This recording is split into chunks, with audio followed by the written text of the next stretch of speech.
Nick Xenophon is the Independent Senator for South Australia. He is running for re-election at the election, and I heartily endorse the man. It's good that we have people like him in the system, because he was key when it came to the cash for votes scandal, and now, today, he's been key at showing just how much money is going to be spent by this federal government, $30 million worth, on just those Stop the Boats ads, which of course aren't about stopping boats. They're about winning people over. They're about winning as many people over to make it seem like they are doing something to stop the boats, rather than actually stopping the boats, and more importantly, stopping the people who are dying at sea. The Senator joins me now. Nick, good evening. Good evening, Paul. $30 million just for one form of government advertising. As I said at the start of the show, Kevin Rudd called this sort of advertising a cancer on democracy. Tomorrow he puts up taxes on cigarettes to try to stem, quite rightly, smoking-related cancer. He could kill this cancer and cure it tomorrow. Well, it's a bit like that old Hoot song, meet the new boss, same as the old boss. And in this case, I think Kevin Rudd's learnt from John Howard. He's actually bettered him in some of these ad campaigns. What the Auditor General disclosed as a result of a complaint I made only on Monday of last week in a almost 7-page letter was very comprehensive, and up to $30 million has been allocated. We know about $3 million has been spent already. Millions more could well be spent on this. But when the elections are called, this ad campaign presumably will have to stop. But what I find really alarming is that Kevin Rudd said that this was, as you said, a cancer in our democracy. Well, this ad campaign needs a whole team of oncologists and a lot of chemotherapy and radiotherapy, because this whole campaign stinks. But this is the thing. It has gotten quite sick now, where I understand if they wanted to make an urgent point about the boats, but that's not the only ad that's around. There's still the ads for the NBN. You go onto any news site, they're most of the pop-up ads. You go to the movies, they play before your movie, regardless of whether it's an arty movie or the latest blockbuster. You name a topic, they've got ads out there, and it's not just 30 million, it is hundreds of millions of dollars.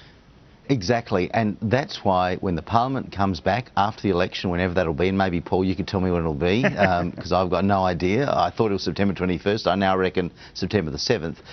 I want to put up legislation based on the very legislation that Kim Beazley put up in the federal parliament in 2000 and 2001 when he was federal Labor leader. So my challenge to the government will be, to the Labor Party will be, why don't you follow the template set by one of your great leaders, Kim Beazley, in stamping this out?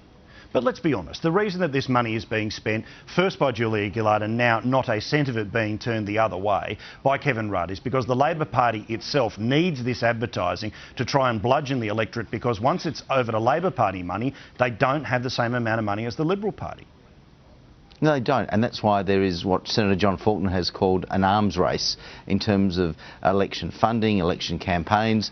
Can I tell you, I've got a fraction of the funds that even some of the minor parties such as the Greens and Family First would have in my home state, because I don't have those resources. But it's an arms race, and I don't want us to end up with the best democracy that money can buy, but compounding that is a situation where taxpayers' money are being used effectively for party political ads. It's a cheap way of doing the party's ads. Yeah. Now, when Kevin Rudd made the comments about electoral cancer, he said that he was going to set the limit that anything being spent over $250,000 had to be ticked off by the Auditor General. That system is still in place, but it is pretty extraordinary that the policy was announced a couple of Fridays ago, and the very ads that we are talking about were in the papers the very next day. Geez, it must have been a quick approval process. Well, actually, I think the Auditor General was brought up in the process years ago as a campaign promise. It's now been modified to an Independent Communications Committee. The Independent Communications Committee can be sidestepped if it's a matter of an emergency or of extreme urgency, and the Special Minister of State can actually sign off and give approval to a campaign to sidestep those processes. There is a situation of having an internal certificate of compliance from the department, from the Secretary of the Department of Immigration, but the Auditor General made the point in his letter to me that that report, that internal statement of compliance, has not yet been released.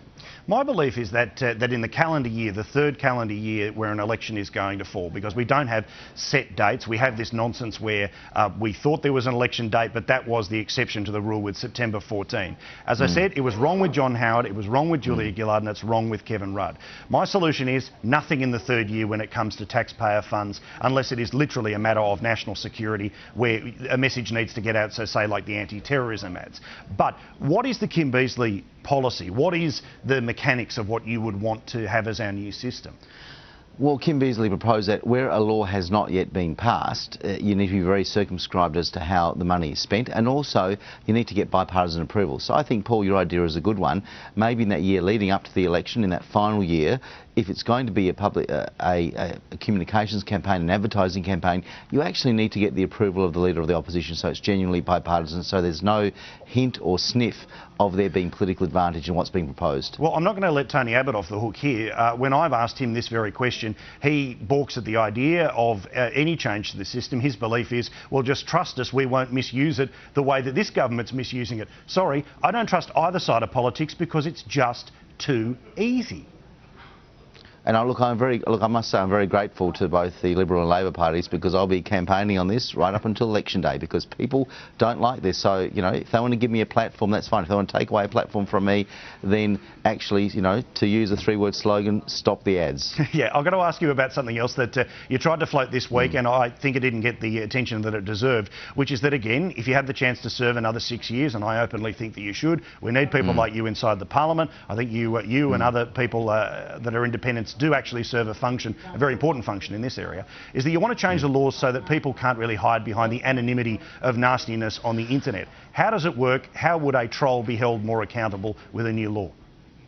Okay, firstly, I'm a great believer in free speech. The fact is, if a politician like me can be subject to a lot more abuse than ordinary citizens, because that's what the High Court said in defamation cases, and that's fair enough. We're public figures, we deserve to cop it. But when you get to cases such as in the UK, that case of the woman who was campaigning for a woman to appear on the £10 note, Jane Austen's it turned out to be, this woman was receiving up to 50 rape threats now. If you are being threatened in terms of physical violence, physical attack, having your reputation destroyed by these Twitter trolls who are basically keyboard cowards, then there ought to be an obligation on Twitter, on Facebook, to actually have their identities revealed to the authorities in a way that's quite easy and functional, so that people can be protected from these cowards. Now, let's be honest, we're obviously not talking about any sort of a crackdown on somebody who wants to call you or I any swear word in the book. Good luck to them, that's free speech. We are talking about people who go too far and literally make violent threats against people. Exactly, and I spoke to Ross Greenwood from the Nine Network just the other day on Sydney radio, and he made the point that someone has threatened to shoot him in the head. And he, you know, I mean, how can people get away with that? And I think right now the authorities, the police, have one hand tied behind their back in dealing with this. You need to get a court order from the United States to deal with Twitter. The mechanisms for making a complaint are archaic, and I think what we need to do is to say enough is enough. And tragically, most of all, Paul, is that you have situations where young kids are hurting themselves, some of them tragically taking their lives because of this online abuse and bullying, and obviously, because I've mentioned that, it's very important that people can get help. There are organisations such as Lifeline that can give that valuable assistance to people, but that's how bad it's become, and people can hide behind this anonymity, and I reckon that's not free speech, that's hate speech. Yeah, all right, Nick, nice to talk to you again. We've just shown in a couple of minutes Thanks, two Paul. good reasons why people should vote for you. All the best. Thanks very much. There he is, Nick Xenophon, who is running, of course, in the Senate in this upcoming election.